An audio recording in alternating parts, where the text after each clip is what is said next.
Bom dia aí para quem está em casa, hoje sexta-feira. Vamos continuar então a nossa apostila de Geografia na página 7 do módulo Brasil, Sociedade e Natureza, módulo 15, tá? Vamos falar um pouquinho então sobre a floresta amazônica, sobre a Mata Atlântica, tá? Esses são os nossos conteúdos aí desse módulo. Então, desmatamento no Brasil na página 5. Quem vai começar a leitura para mim é o Eric. Vai lá, Eric. Página 5. Vamos direto para a página 5, né? Porque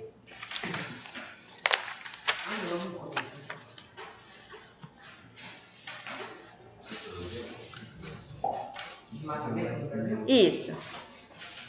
Se a biosfera é parte fundamental do sistema climático, não podemos negar que a floresta amazônica, a maior floresta tropical úmida do planeta, tem um papel importante em seu equilíbrio, não é mesmo? O Brasil figura entre os 17 países bem diversos, ou seja, que possuem elevada biodiversidade. Da América, são 7 países: Brasil, Colômbia, Equador, Estados Unidos, México, Peru e Venezuela. Os demais países são África do Sul, Austrália, China, Filipinas, Índia, Indonésia, Madagascar, Malásia, Papua Nova Guiné e República Democrática do Congo. Em conjunto, elas respondem por 70% de toda a biodiversidade do planeta. O Brasil é o maior país tropical do mundo e abriga as maiores extensões de floresta intacta, com o maior número de plantas. Então, esse é um grande destaque, um destaque muito importante. Então, nós somos, em biodiversidade, né, o maior do mundo, tá? Pela nossa extensão territorial e pelas florestas, né, que nós temos no nosso país, tá? A Amazônia e a Mata Atlântica. Lê para mim, Vitor.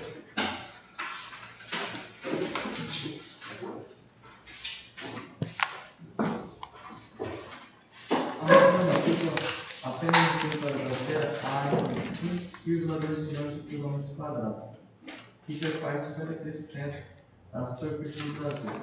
Entende que entre os países do norte da América do Sul, norte da América, Bolívia, Colômbia, Equador, Guiana, Peru, Suriname e Venezuela, e temos o departamento francês.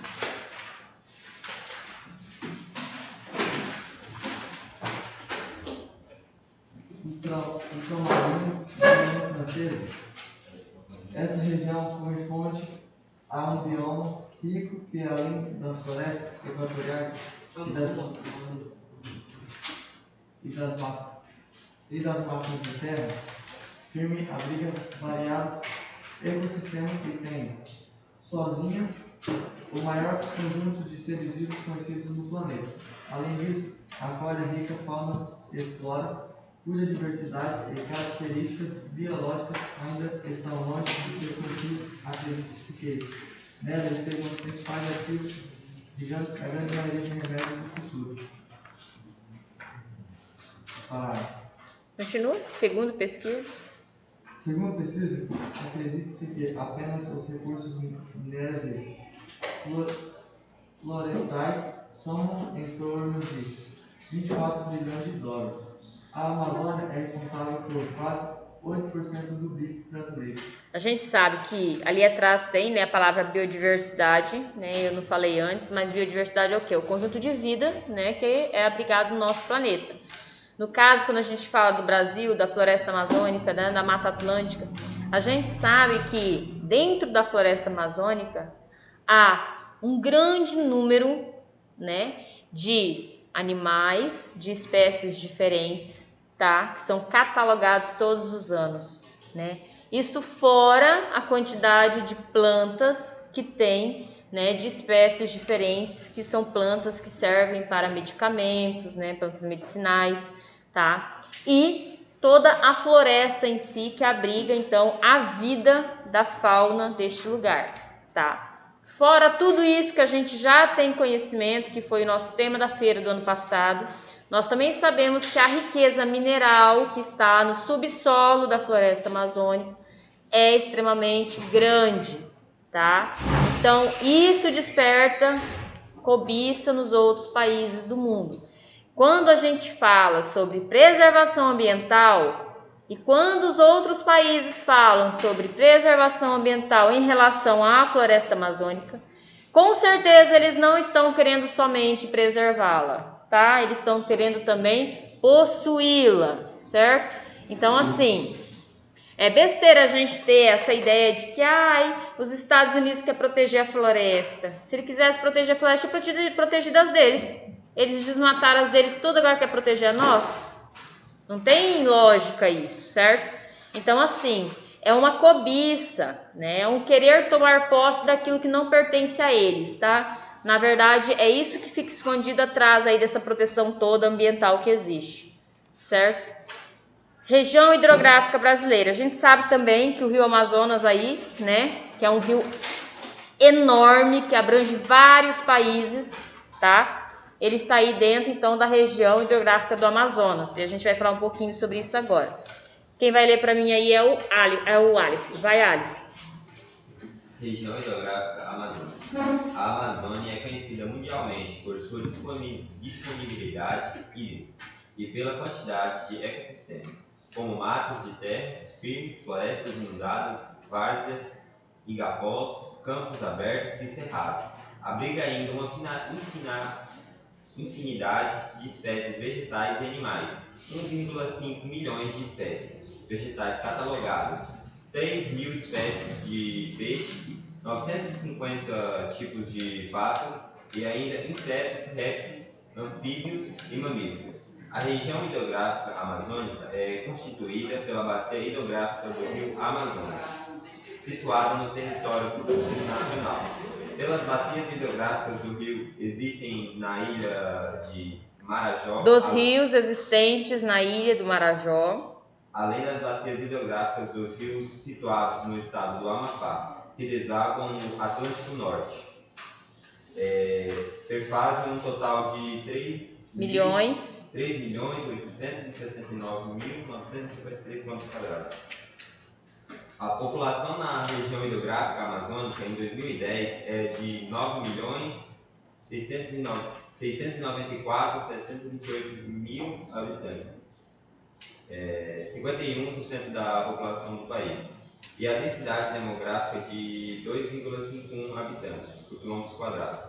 As capitais Manaus, Rio Branco, Porto Velho, Boa Vista e Macapá, bem como os municípios de Santarém, Pará, Sinop e Mato Grosso, são os centros urbanos que mais se destacam entre os 304 municípios da região hidrográfica amazônica.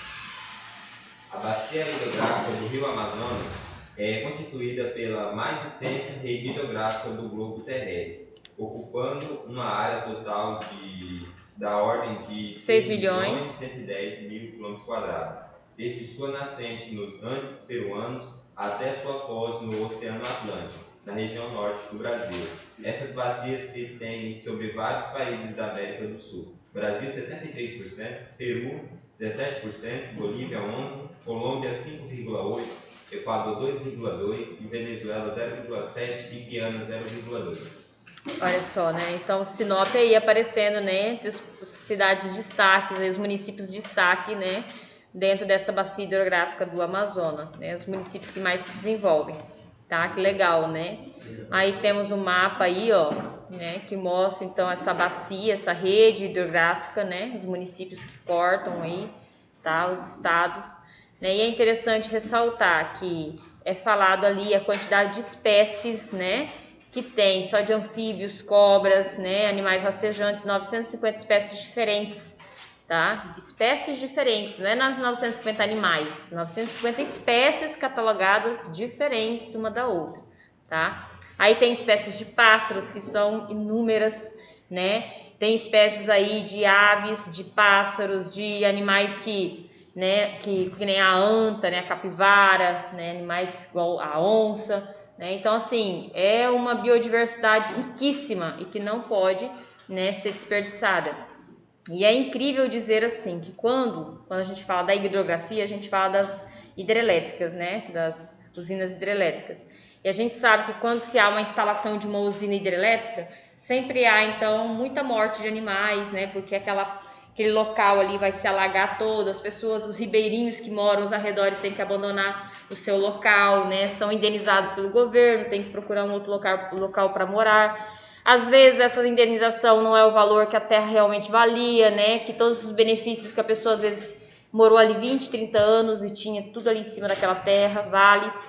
Mas aquela área ali toda é alagada na construção da usina, certo? Alguns biólogos dizem que ainda é um dos tipos de energia limpa, né? Mas para a construção de uma usina, muitos animais acabam morrendo, muitos peixes, espécies de peixe acabam morrendo, né? As pessoas que moram nos arredores são prejudicadas, né? Nunca recebem o valor que realmente suas terras valem, tá? Fora ali os bens materiais, né? E bens culturais, apegos que tem em relação à propriedade onde morava, né? Então sempre tem um prejuízo quando se vai humanizar um local, né? Transformar um local natural, né, num projeto do ser humano, tá? A gente fica agoniadinha falar com essas máscaras. Parece que me falta ar. Continua a leitura aí pra mim, Gabi. O gigantesco bioma amazônico chegou ao final do século XX e início do século XXI, com grande parte do seu território preservado. Entretanto, está em curso um desmatamento acelerado, motivo de preocupação para pesquisadores e ativistas do Brasil e de outras partes do mundo. Na primeira fase do governo de Getúlio Vargas, 1930 a 1945, o ex-presidente implantou programas com o objetivo de desenvolver a Amazônia, entre eles a criação do Banco de Crédito da Borracha, em 1942, responsável pela primeira onda de migração e criação da Superintendência do Plano de Valorização da Amazônia, em 1953, com foco em investir na produção rural na região. Durante o governo de Juscelino Kubitschek, de 1956 a 1961, houve um plano de expansão com o objetivo de ligar a região ao restante do país. Para viabilizar esse projeto, era necessário abrir a floresta amazônica com o propósito de desenvolver a malha rodoviária. A rodovia chamada Belém-Brasília atravessa os estados de Goiás, Maranhão, Pará e Tocantins. Em 1966, os militares criaram a Superintendência do Desenvolvimento da Amazônia, SUDAM, a qual estabeleceu diretrizes sobre concessões de incentivo fiscal, com o objetivo de desenvolver a região amazônica. Já nos anos de 1980, as queimadas eram muito frequentes, levando a taxa de desmatamento superior a 20 mil km² por ano. Conforme os dados do Instituto Socioambiental entre 2001 e 2002, a taxa da ordem foi de 25.500 km², ou 2,1 milhões de hectares, área superior ao do estado de Sergipe. Nos anos seguintes, veremos sobre redução significativa nas taxas, mas ainda é preciso manter em alerta os sistemas de monitoramento e fiscalização. Cansou, né? Lê pra mim, Bruna, um pouquinho. É importante. Quem quer ler aí, gente? Maria Eduarda, lê pra mim um pouquinho. Página 8. É importante compreender que, diante das riquezas naturais existentes, a região é palco de diversões, conflitos e disputas pela posse da terra e dos recursos. As seguidas tensões entre comunidades tradicionais, como os indígenas e os ribeirinhos, os garimpeiros, madeireiros, empresas do agronegócio e da indústria extrativa, além de empresas públicas e privadas responsáveis pelas grandes obras de infraestrutura, como usinas hidrelétricas. Além disso, há a ação de grileiros, que ocupam e vendem terras, muitas vezes públicas, com documentos falsos, uma ação especulativa altamente predatória. Desta forma, explica o desmatamento, o corte ilegal de árvores, realizado por milhares de madeireiros que atuam na região. Após o corte seletivo de árvores de madeiras nobres, podem ocorrer queimadas ou desmatamento total da cobertura. Não raro, as novas áreas abertas vão dar lugar aos cultivos de grãos, soja, milho e arroz, realizado por empresas do agronegócio. esgotados índices de produtividade, esses terrenos vão ser ocupados posteriormente por pastagens. O garimpo ilegal também provoca o corte das árvores e o assoreamento de igarapés e rios da região, já que são utilizados jatos de água para lavar materiais. A indústria extrativa mineral também marca presença na região, sobretudo no complexo mineral de Carajás, no sudeste do Pará. Para a exportação do ferro e outros minérios, foi construída a ferrovia Carajás-Itaqui, ligada à região de Marabás, ao ponto de Itaqui. Entre as usinas de Grande Fonte, Palmina, Tucuruí, ao sul de Belém, Pará, Belo Monte, Santo Antônio e Girau. Ou áreas protegidas como terras indígenas e unidades de conservação de proteção integral, parques nacionais, estaduais, estações ecológicas não estão livres dos desmatamentos.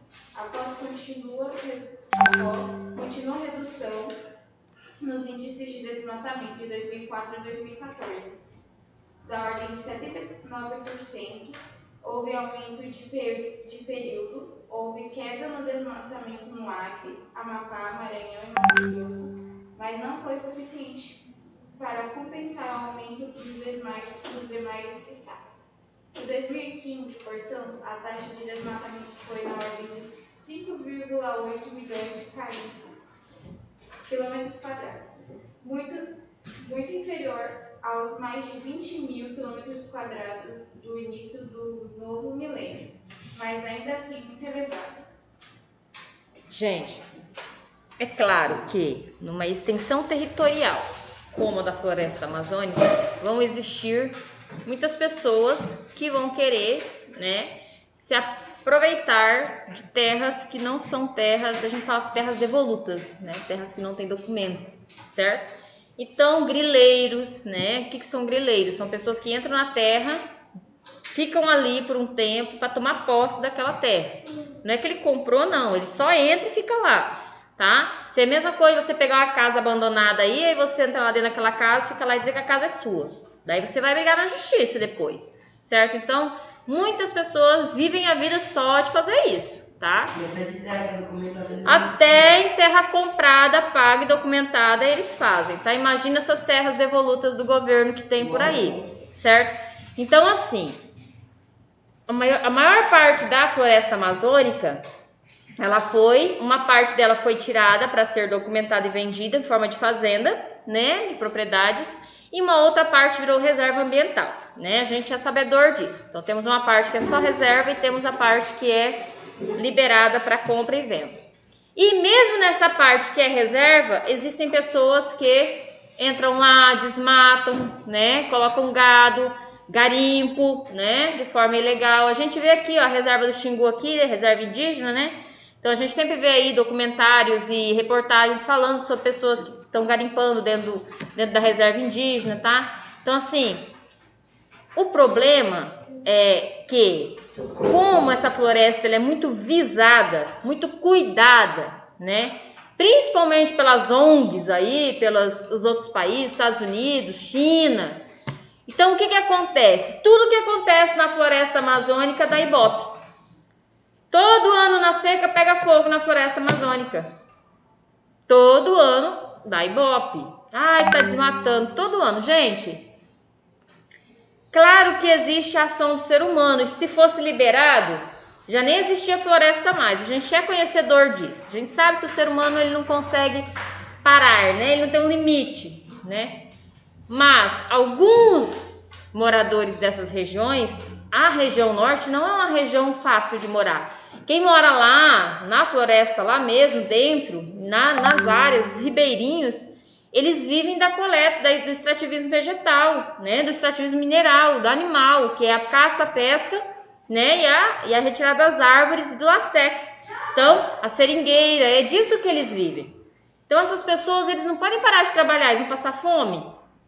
Eles precisam trabalhar. Eu acho que o governo tinha que criar uma legalidade mais barata. Porque no Brasil hoje só legaliza um garimpo quem tem dinheiro.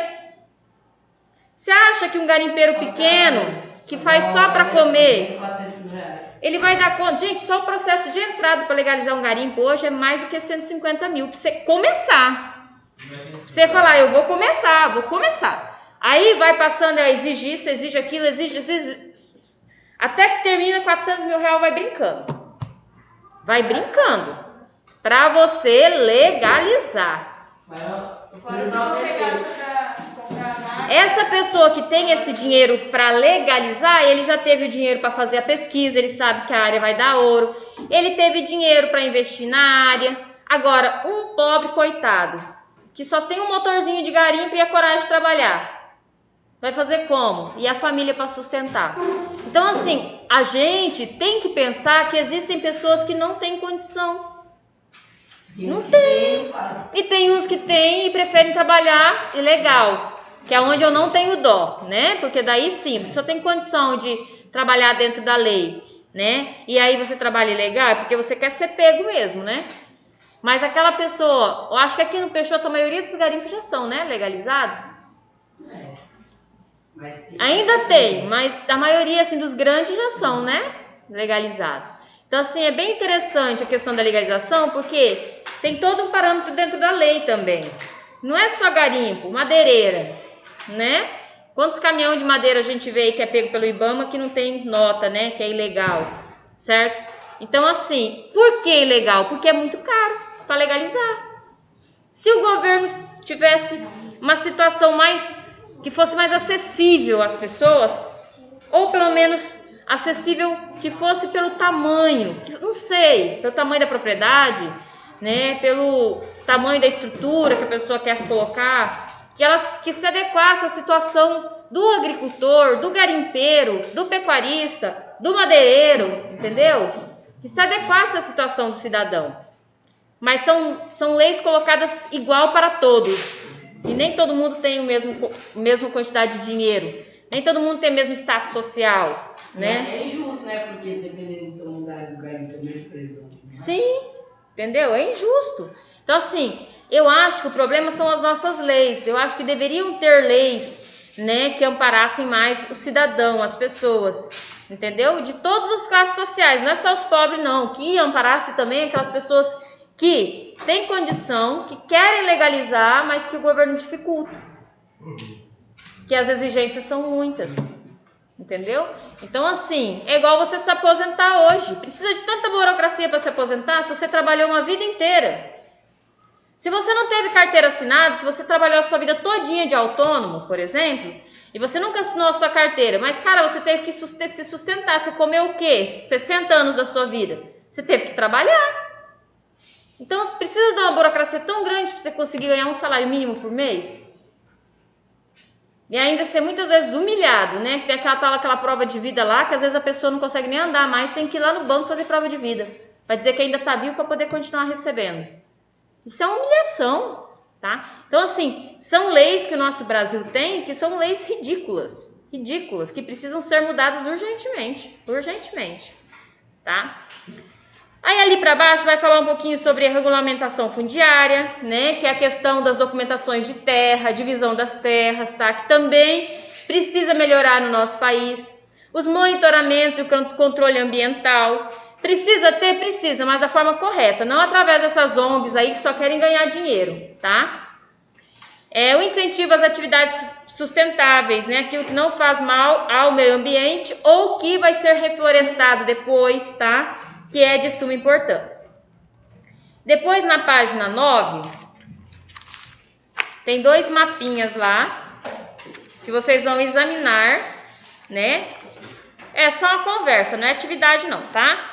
Então, ali, ó, tem um mapinha ali, ó, né? Que mostra, então, o desmatamento até 2011.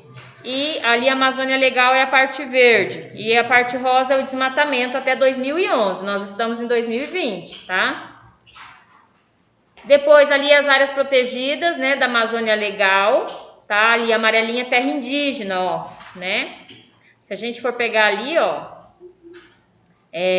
o Brasil tem muita terra indígena, né? Que legal aí, ó. tá?